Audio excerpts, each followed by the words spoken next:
မင်္ဂလာပါချစ်လာကြသောဓမ္မမိတ်ဆွေပေါင်းတို့ဒီနေ့ဝါရင်းကာလစတုထတနင်္ဂနွေနေ့ဖြစ်ပါတယ်ဒီနေ့ကြားနာရတဲ့ပထမကျမ်းယောရှုမှတ်စာမှာပါစကားပွဲဖြတ်ကျော်ခြင်းပွဲတော်ကိုနှစ်စဉ်ကျင်းပဖို့သူလူမျိုးတွေကိုဖျားသခင်မိန့်ကြားခြင်းဟာ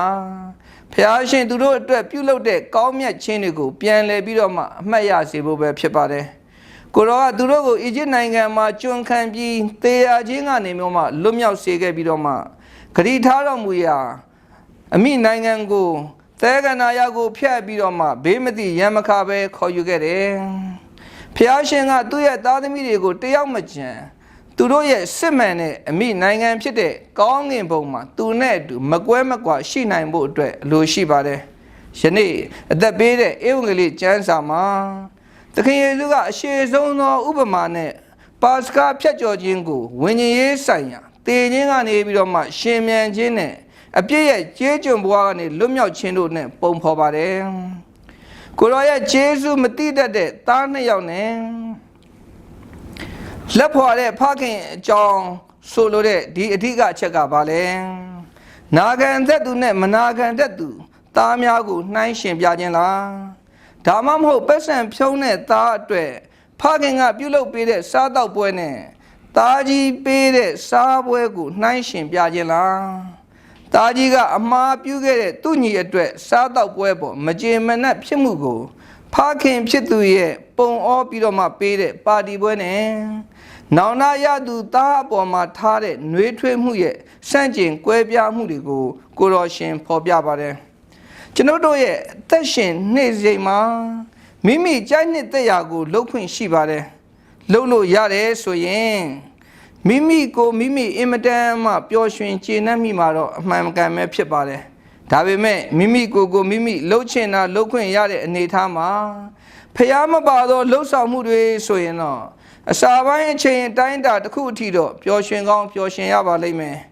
သို့တော်လည်းပဲအဆုံးမှာတော့ပျက်စီးခြင်းဘဝပြတ်မဲ့အခြေအနေကိုဥတည်နေပါတယ်ဒီနေ့ကိုရောရှင်ပြောပြတဲ့သားပြောက်တဲ့ပုံဥပမာမှာအထင်ရှားတွေ့ရပါတယ်သားငယ်မိမိရဲ့ဖခင်နဲ့အတူရှိနေတဲ့ဘဝထက်အပြင်မှာသွားလာလှုပ်ရှားတာပိုပြီးတော့မှပျော်စရာကောင်းလွတ်လပ်မှုတွေရှိမယ်လို့တွေးမိကောင်းတွေးမိပါလိမ့်မယ်ဒါကြောင့်လည်းပဲသူ့ရဲ့ရပိုင်ခွင့်အမွေတွေကိုတောင်းပြီးတော့မှဖခင်ရဲ့အိမ်ကနေထွက်ခွာသွားတာပဲဖြစ်ပါတယ်အပျော်အပါတောက်စားတွေလှုပ်ပြီးတော့မှငွေကုန်လူပန်းဝမ်းစာဖြည့်เสียမရှိတော့တဲ့ဘဝကိုကြုံတွေ့ရတဲ့အခါမှာအဖရဲ့အိမ်မှာနေရတဲ့အခြေအနေကိုပြန်လည်ပြီးတော့မှတန်တသတိရတယ်ဒါကြောင့်ခိုင်မာတဲ့ဆုံးဖြတ်ချက်ကိုချပြီးတော့မှနောက်မှအဖအိမ်ကိုသွားဖို့အတွက်သူဟာဆုံးဖြတ်ခဲ့ပါတယ်။အော်ငါဖခင်ရဲ့ကောင်းမြတ်တဲ့မှုတွေကိုနားမလဲပဲထွက်သွားတဲ့သားအတွက်စိတ်မကောင်းဖြစ်ရပေမဲ့သားပေါ်မှာထားတဲ့ချစ်ချင်းမေတ္တာကတော့မလျော့သွားပါဘူး။သားရဲ့အပြန်ကိုအဝေးကနေပြီးတော့မှမြင်ရယုံမဲ့ရှိပါသေးတယ်။ကျေနာမှုအပြည့်ရှိတဲ့နှလုံးသားကအနားကိုမရောက်ခင်မှာမိဘကပြေးပြီးတော့မှကြိုးဆိုပြီးသားဖြစ်နေတယ်။သားကိုဆုံးရှုံးရတဲ့နာကျင်မှုမိသားစုအတွင်းမှာစိတ်အနှောက်အယှက်ဖြစ်ခဲ့ရပြီမယ်။သားကြီးရဲ့မိမိပေါ်မှာဆွဆွဲချက်တွေညှက်ဆောင်ထိုးမှုတွေသားငယ်ပြန်လာပြီးတဲ့နောက်ပိုင်းမှာမိသားစုကထူးခြားတဲ့မျက်စိတွေနဲ့အကြည့်တွေအနေအထားတွေစတာတွေကိုဖခင်ကမေ့ထားလိုက်ပါတယ်။သားဖြစ်သူပြစ်ပယ်ဖို့ဆုံးရှုံးဖို့တခါမှမတွေးခဲ့ပါဘူး။ဒါဟာသူ့ရဲ့ချစ်ချင်းကိုဖော်ပြသလိုဒေါသကိုလည်းပဲထိတ်နိုင်တယ်မေတ္တာကိုပွားနိုင်ပါတယ်တစ်ဖက်မှာလည်းပဲသားဘက်ကဖခင်ရဲ့ဒေါသပြေရေးအတွက်စိုးရိမ်ကြောင်းကြမှုတွေရှိပါမယ်အပြစ်ရှိသူမှန်ရင်မိမိကိုယ်သိပြီးဖြစ်တဲ့မိမိကိုတနာရမှတပါးသူဘာကိုမှမတောင်းခံလို့တော့ဘူးအမှန်တကယ်ဖခင်နဲ့နှစ်ဖူးတွေ့ဒူးတွေ့လိုက်ရတဲ့အချိန်မှာသားအတွက်အံ့ဩမဆုံးဖြစ်မှာတော့သိကြပါတယ်ထင်ထားခဲ့တာက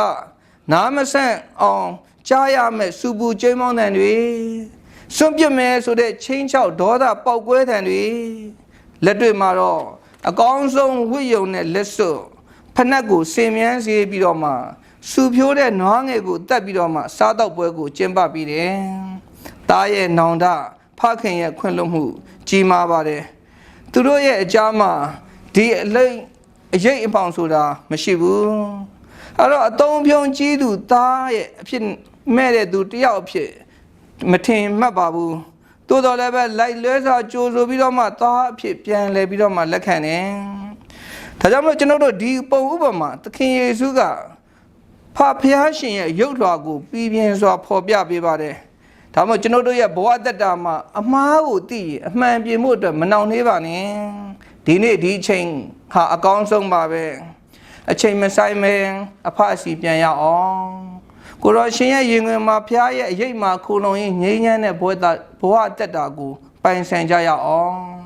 အပြစ်ကိုရှောင်အကောင်းကိုပြုရင်းနဲ့ကိုရောရှင်ထံတိုးဝင်ချီကပ်ကြပါစို့ချီကပ်နိုင်ကြပါစေ